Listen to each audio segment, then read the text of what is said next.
Yesterday, the 45th President of the United States spoke at CPAC, the Conservative Political Action Committee, I think. I could have that wrong, and I apologize if I do, but I think that's what it stands for. CPAC. If you monitor politics at all, either because you're invested and you think you've got skin in the game, or you like, as I do, to poke fun at it and critique it and encourage it to radically transform and transcend itself as an institution, you know basically what CPAC is. A bunch of Reaganite, hardcore rightists that are easily persuaded by big money to live out their hypocrisies without batting an eye. Mind you, I have no better opinion of the left side of the spectrum. There's a lot of virtue signaling and patting yourselves on the back and displacing of true solidarity into charity.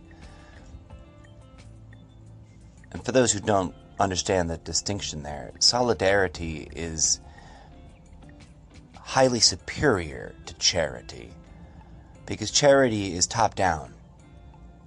You have so much less than I do, so I'm going to give you a little bit of what I have. And it inherently fosters a very negative relationship between those who give and those who receive. Solidarity is a position of equality with those who are in suffering, in which we all together do things that provide for everyone. It is much healthier and much more sane to solve problems through solidarity with those who are experiencing the problems, than it is to try and solve those same problems through charity. Besides, if you haven't noticed, charity and charitable institutions are massive gaping suckholes for greed and corruption, and are easily hijacked. But I digress. This has got nothing to do with what I wanted to start with, which is the president gave a speech in front of CPAC, which was quite fascinating and not a very common occurrence. And all those who self-identify as conservatives are probably patting themselves on the back and feeling quite full of pride right now that the first orange president and the first Republican president to be as outlandish as they are attended and gave a speech. I'm very much looking forward to hearing the fact checkers break down the speech he gave, beat by beat, lie by lie, two-faced statement by two-faced statement. But before that shit hits the fan, I wanted to call something very specific out, and be out there in the foreground of commentary on this particular issue, because it's a deep and significant issue in my opinion. Somewhere in the bottom half of his speech, the president spoke out to his audience, which he has been quite charmingly tongue-in-cheek, engaged with throughout the first portions of his speech. There's a lot of us versus them, neuro-linguistic programming and everything he'd said. But he kind of brings it to this peak where he shouts out that God loves you. And I don't think he was speaking to the nation when he said that. I think he was speaking to the room. I think he was addressing and saying, quite wink wink, nudge nudge, tongue in cheek, ha ha ha ha, say no more, to just those who were in attendance at CPAC.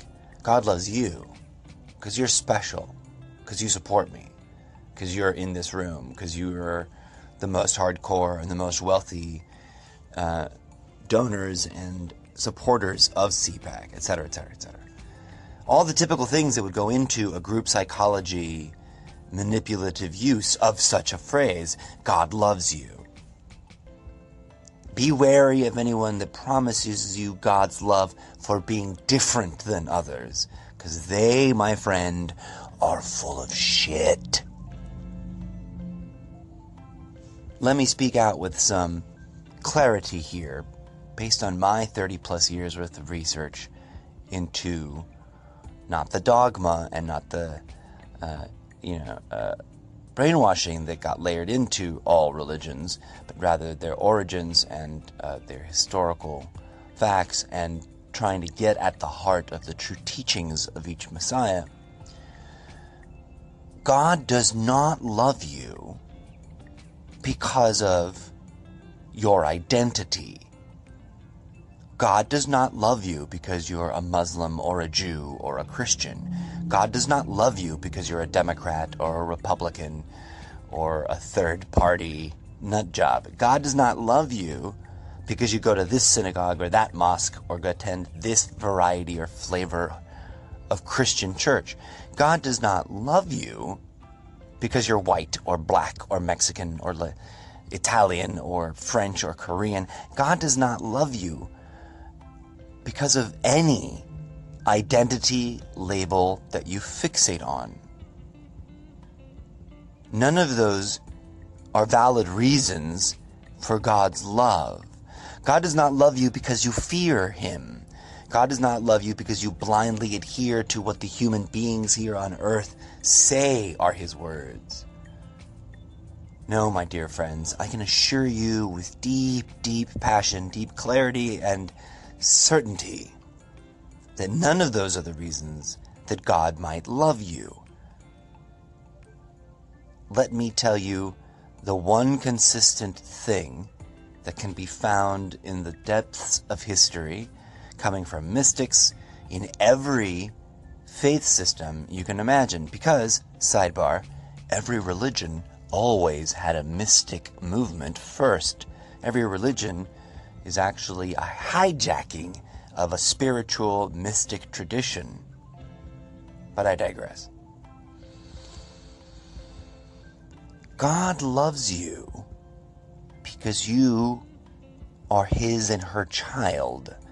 God, which is both masculine and feminine, loves you because as the child of God, you are, in fact, a tiny sliver, a fragment, a facet, a flame, a ray, a beam of light from God. You are a little fractal clone of the energy, an ember of the fire that is God. That is why God loves you, because God is you. And here's the important part, the bit that we've been forcing ourselves to ignore and forget and neglect and fail to live up to. That is true for every human individual. God does not love this group or that group better than the others.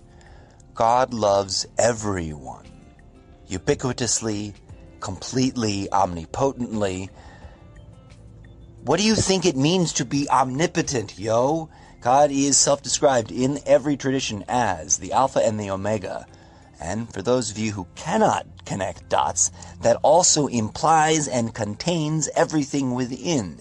In every tradition, God identifies itself to us through His prophets as being us, being that which gives us life, that it resides inside and animates our individual monkey bodysuits.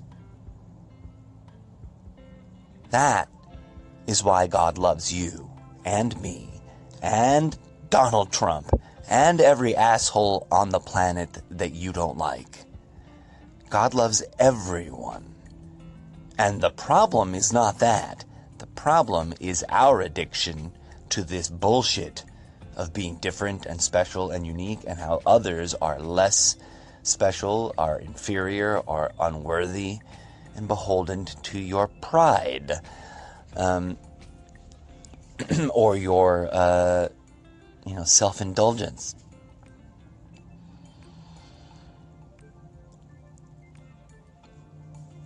This, my friends, is at the crux of what's wrong with our world.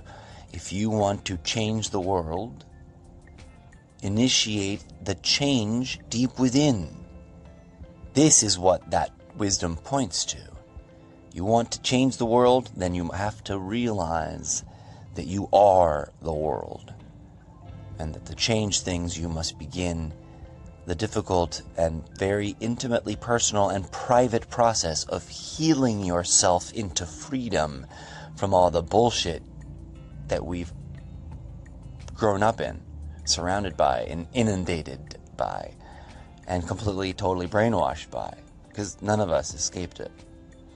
But it's okay. Every one of us can, because every one of us is being puppeteered by God. Even those of us playing the bad guy role. But stick a pin in that question, because we'll have to come back to it at another time. Thank you for tuning in. May peace, love, and grooviness be with you. If you're new to my podcast, check out the repository of backlog on YouTube. Just type in The Incorrigible Mr. Zeppo. You can find me on all social media. Just type in hashtag Mr. Zeppo. If you want to submit questions, theincorrigiblemrzeppo@gmail.com. Until next time, be good humans, and remember that to solve the problem, we have to love each other, even the ones we don't like.